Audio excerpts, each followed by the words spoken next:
You are smart, Larry. Really, really smart. Ah, gee. You have to do it. You have to teach me and make me smart like you. How coincidental. This episode of Freaky Stories is all about school. You'll never be as smart as me. But teach me whatever you can. I'll learn. You'll see. I'm a sponge. You're a maggot. Same thing. See? Come on. You be the teacher. I'm your student. Oh, well, all right, why not? Let's start by taking attendance. Maurice! Maurice? Why don't you answer to your name? If I don't answer, you keep saying it. And I like the way it sounds. Anyway, I prefer to be called by the middle name. Moron. Present. This is not gonna be easy. Here's our first freaky story. It's about someone else who's, not too bright. This is a true story. It happened to a friend of mine. Stephanie's class was on a field trip to the farmland outside of town. They were going to visit the grape juice factory. She was very happy. Grape juice was Stephanie's favorite drink of all. She drank it every day with her breakfast, lunch, and supper. And now she was going to visit the factory. She wore her favorite purple dress for the occasion. The school bus pulled up to the door of the building and the kids piled out. Stephanie was so excited, she thought that she was going to burst. A nice man from the factory gave each kid a safety helmet and plastic safety goggles to wear. Then the tour began. They watched the trucks bring the grapes in from the farm. The grapes were dumped into a big bin where sprayers sprayed water all over them to wash them off. Then they went up, up, up on a conveyor belt to the mixer, where they got all squished up. The grapes, not the kids. Stephanie was a bit disappointed by this. She'd sort of imagined that there'd be people squishing the grapes with their feet, just like she'd seen on TV. But there was only a machine at the factory. It looked sort of like a giant kitchen mixer. It sure smelled good, though. Stephanie took a big sniff. She loved the smell of grape juice.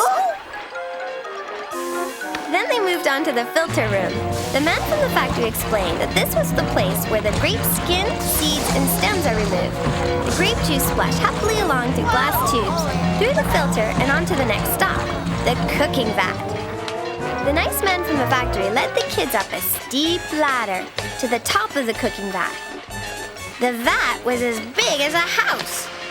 The kids walked along a creaky metal catwalk high above the bubbling juice. Stephanie stopped in the middle of the catwalk and let the other kids continue on with the tour. Her class climbed down the ladder on the other side of the catwalk and went into the packaging room. And then she was alone. She'd catch up to them in a sec. She just wanted to savor the moment. It smelled so great. I mean great. Purple clouds of grapey steam wafted up past Stephanie's nose. She shut her eyes so she'd remember this wonderful smell forever. This must be what heaven smells like, she thought. Then she heard a noise. She thought she was alone. But then Billy, the mean boy in her class, crept back up the ladder. Stephanie hated Billy. He stood at the far end of the catwalk, looking down into the bubbling vat. Then he took a deep breath and shut his eyes. Maybe he likes grape juice too, thought Stephanie. Maybe she'd misjudged him. Then Billy opened his eyes and looked around. He didn't see her in the darkness of the factory. What could he be doing, she wondered. Billy made a noise like he was clearing his throat. No, thought Stephanie. He wouldn't. He couldn't. He did. Billy horked a green loogie right into the vat. Then he laughed and scampered down the ladder before he got caught. Stephanie looked down, and as the greener dissolved into her grape juice, a single tear rolled down her cheek. Hey, it's a true story. It happened to a friend of mine. And Stephanie, she got over it. And you know, The funny thing is, from that day on, she's never, ever touched another glass of grape juice again in her life. Now, let's see. What will we teach you first? How about how to spell? I already know that. Oh? Sure. Oh, this spell is to turn you into a frog. Hugga, mugga, mugga, hugga. Don't spit on me! Well, if you're going to be a frog, you'll need moisture. Do I look like a frog? While the embers of his feeble brain rapidly turn to ashes, here is a story about a story. This is a true story. It happened to a friend of mine, an English professor whose heart was in the right place. He watched one student, Dave, practically salivate over this girl, Zoe, who sat in front of him. And Zoe, the professor thought, was kind of sweet on Dave. Well, it was spring, and the professor was feeling romantic. He teamed up Dave and Zoe to write a tandem story. One would start writing and stop when the egg timer ran out, and then the other would pick up where the first left off until time is up. Okay? Computer fired up. Time. Dave went first. He figured the way to Zoe's heart was the way to any girl's heart. Romance. So he started to write. Carrie was confused. Was it eyes open and mouth closed, or mouth open and eyes closed? It was the most romantic moment of her young life. Her first meaningful kiss, and she didn't want to get it wrong. Time. Now Zoe figured Dave is a guy, so to impress him, she'll go with a kind of story all guys like. Scary and gory. So he ripped off his enemy's arm. The blood dripped on Laszlo's shoe. But so what? He'd lick it off later. Right now, he was interested in the flesh he was holding in his hand. Time. This is what she had been waiting for. Being there, alone on the dock with her, Dan. He smiled at her and looked up into the glittering sky. Oh, there must have been a million stars. And when a shooting star streaked across the diamonds over their heads, he thought, time. He was hungry for a snack before he delivered the brain to the evil doctor. He nibbled on a finger, spitting out the cheap brass ring. And Laszlo looked down into the grave, and an arm reached out. Time. And tenderly wrapped around Carrie's soft shoulder. Her heart pounded. He wants me to be his girlfriend. And when he said he never felt this way before, Carrie melted into his arms. Time. And smothered the life out of the body. At first, the eyes bulged wildly. But as the last breath left the corpse and the last drop of blood ran out, the whole body drew rigid. At that moment, Laszlo knew he would need fresh human organs to regenerate his monster. Time. And make her the happiest girl in the world. Oh, Carrie's heart raced with excitement. The thought of being with this man who she loved so dearly was exhilarating. Her eyes sparkled, her face flushed. Time. The professor glanced over their shoulders. Were they out of their minds? He had to call time and stop them. But at that very moment, the dean summoned him to his office. So Zoe went on. With the infusion of the synthetic serum, the monster's grotesque body twitched. Its green eyes oozed the excess fluid. Its mouth foamed as it rose on its haunches. All 6 hairy legs. He loved every fiber of Carrie's being. And right there, under the stars, he kissed her and promised to be with her forever. Nothing he said would ever force the monster to turn on him. But it did. In one swift move, the jaws of the beast severed Laszlo's head. Dave looked up from the computer and shouted, "You're sick, Zoe! Sick! Your mind is warped! Your sappy story would make a sugar plum fairy hurl. You have a twisted mind. You're swimming in honey and maple syrup. Your brain is a mangled mess. You should write with a pink feather quill. Will you go out with me?" "I'd love to." And they leaped into each other's arms. This is a true story. It happened to a friend of mine, an English professor who gave up his teaching job to run a very profitable dating service. Let's try a different subject. How about math? First thing, count. How do you do? Take off your scarf, my dear. What a lovely neck you have. Blah, blah, blah.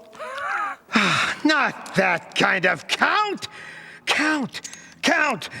1, 2, 3, 4. Who the heck are we rooting for? 5, 6, 7, 8. What the heck comes after 8? That's it. School's over. Get out of here. But I didn't learn anything. Oh, I did. I learned that you can't teach anyone who's got no brains at all. If you can't teach me, it's you who's the failure. Wait a minute. See? You're all talk, big mouth, lot of noise, yada, yada, yada. Hey, I can teach you. I will teach you. I hate maggots. This is a true story. It happened to a friend of mine. His name's Norman, but he called himself Slick. But he wasn't really. You see, Slick is the wussiest wuss in the freshman class at Hardy U. But almost from birth, Slick was brainwashed with spring break movies, having watched Animal House 72 times. So when Slick graduated from high school, Party Hardy was all he wanted. He joined the fraternity with the wildest rep, BGX, Beta Gimme Chicks. He even thought the pledge hazing was cool, the highlight of which was the panty raid. Slick and 3 other dweeb pledges got decked out in commando gear and set out for the sorority house with the hottest babes. The 4 salivating incompetents scaled the ivy-covered walls, and there was a gaggle of sisters in one room doing toenails and hairdos. The pledges gaped through the window. Wow! Girls in pajamas! Slick spotted an empty room. The window wasn't locked. Slick slipped in and headed for the dresser. But then he heard, "Gotta get some sleep before that psych quiz." And Slick dove under the bed, just as Jody came into her room. Slick didn't move. He'd have to wait till Jody fell asleep before he could grab a pair of panties. But it would take an awful lot of patience because Jody was a super A+ student. And even though she had the psych book memorized, she decided to pull an all-nighter. Jody stayed awake and studied. Slick stayed under the bed and was dying. It must have been the corn dogs he ate, or the tortilla chips, or the super salty pretzels, whatever. It was making Slick pretty thirsty. But Jody would have to get up sometime to go to the bathroom. Gorgeous as she was still human. Oh yeah? By 4 a.m., Slick thought the inside of his mouth was lined with sandpaper. He had totally run out of spit. He needed water.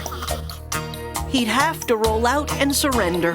His dream lost for the need of a bit of water. How tragic. Fortunately, Slick was not as nerdy as he looked. Nobody could be that nerdy. Slick remembered when he was peeping into Jody's room, there was a glass of water on her night table.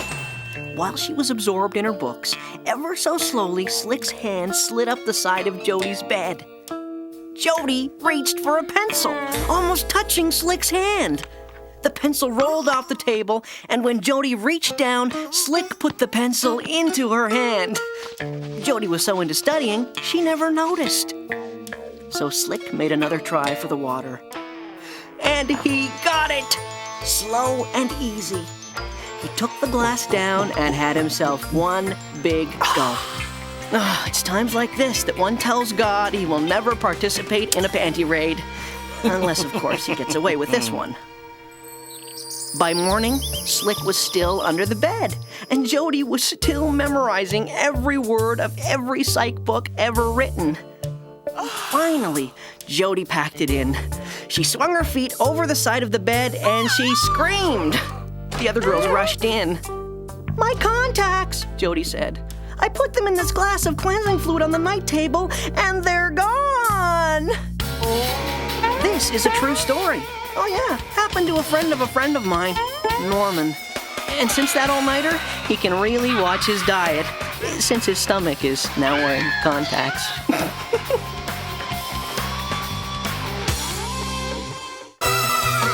Okay, The subject is geography. What? Do you know what this is? Huh? Okay. What is it? I don't know. It's a globe. A globe! Yeah, it's a map of the world, the Okay, Earth, there. the planet we live on. Live on. Yeah, How come I don't fall off? because you wallow in disgusting, gooey, sticky stuff. Lucky me, huh? Yeah, well, now listen, do you know anything about geography? Huh? Okay, where is, let's see, New York City.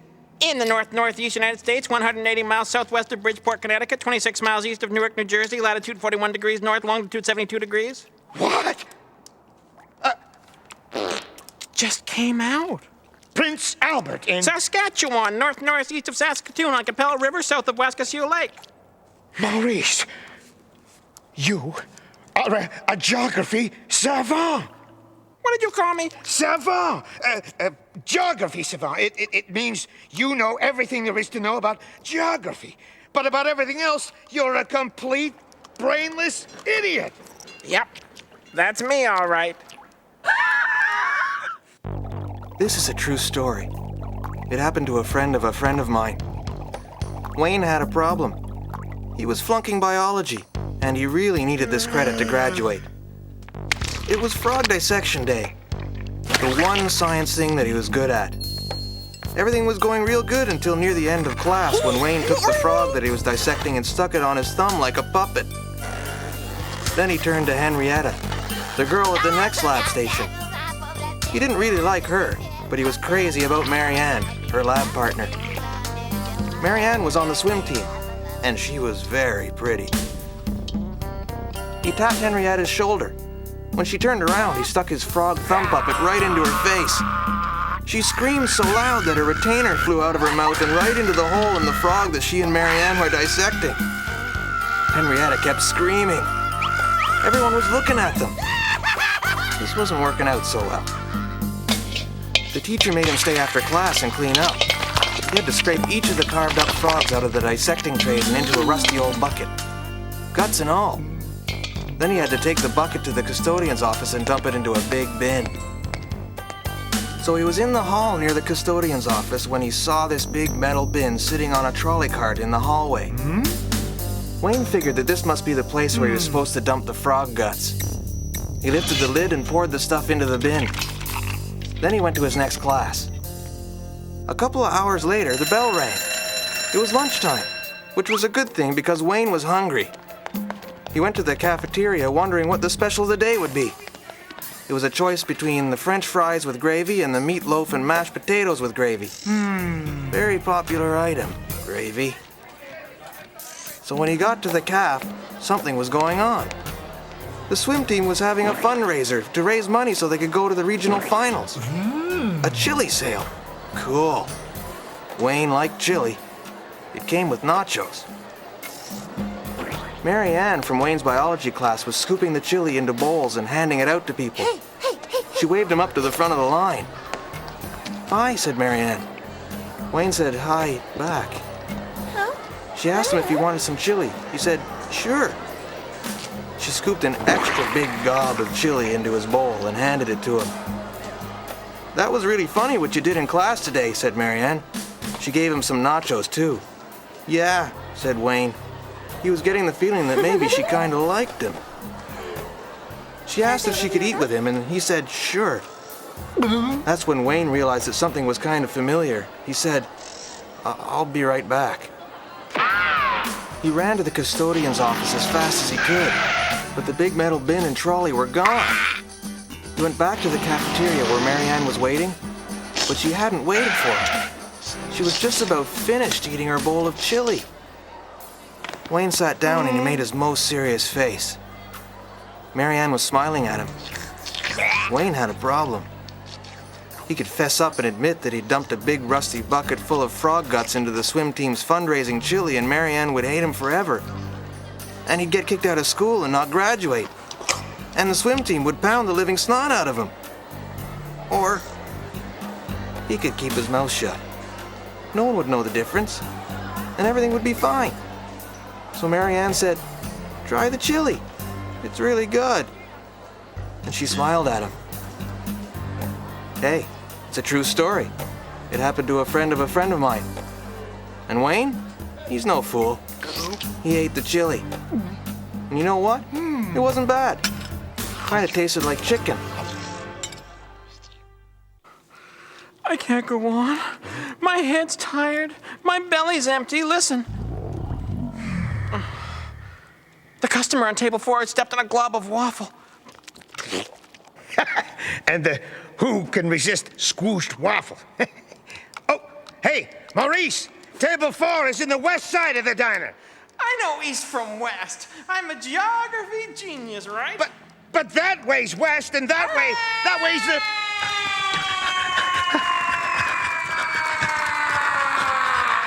Edge of the counter. Maurice, where are you? I'm down under. Oh, he's still playing the geography game. Hey, Maurice, could you be in Australia? I'm in heaven. How can you be in heaven if you're down under? I'm down under week old chicken gizzards. Heaven. You gotta love the slob.